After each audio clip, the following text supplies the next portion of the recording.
โอ้ยถ่ายรูปถ่ายอยู่มาอย่างน้องสมเพชรทีใหญ่เลยนะ แล้วจะไปถ่ายยืนถ่าย เมืองลาวของเขาเนี่ยพระเจ้าป่านี่มีเฮือนที่พระเจ้าสั่งไว้สวยงามเพดานเป็นด้วยไม้แก่เนื้อแข็ง รอดตามสบายเด้อ นี่มันลุง รอดตามสบายรอดตามสบาย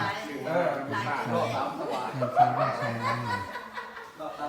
ไม่ดูไม่แดงเต็มนี่คือเป็นงามทั้งลุง นางตายดี บนนางบนยังพระเจ้าน้ำเลยสวยงามเป็นไม้งาม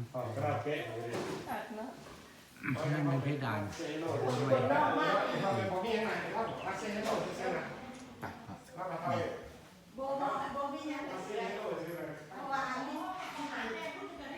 นี่มันกินข้าวกินน้ำเพิ่น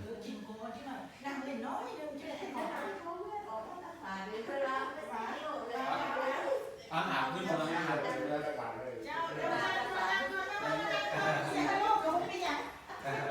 นั่นคือนั่นสีใสเวลาอยู่ย่ำหนึ่งเพราะว่าธรรมดา ตามสบายเลย มันดา บ้านอยู่เองนี่แหละ กินข้าวบ้านเขามื้อเดียวมื้อเดีย อาว หารล้างเขา โอ้ยแสบลายนะมันเอาลาไปส่งคือโอ้แสบว่า ไปนอนหลับไปสู้กับผู้บ้านนี้ คือเดียวแสบ มาสุดท้ายที่นี้ท่านก็อยากคิดจะทำได้ นี่นั่น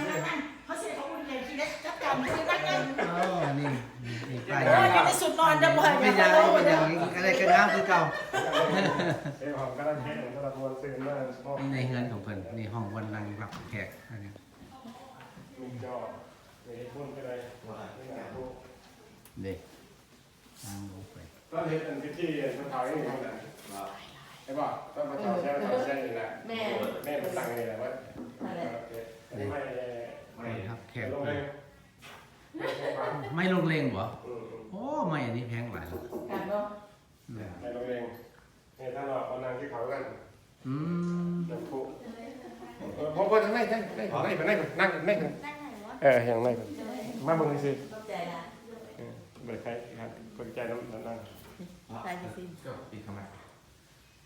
ใครจะสิ้นเดี๋ยวเห็นขอจะเจ้ากับใครอยู่ ไม่เดียว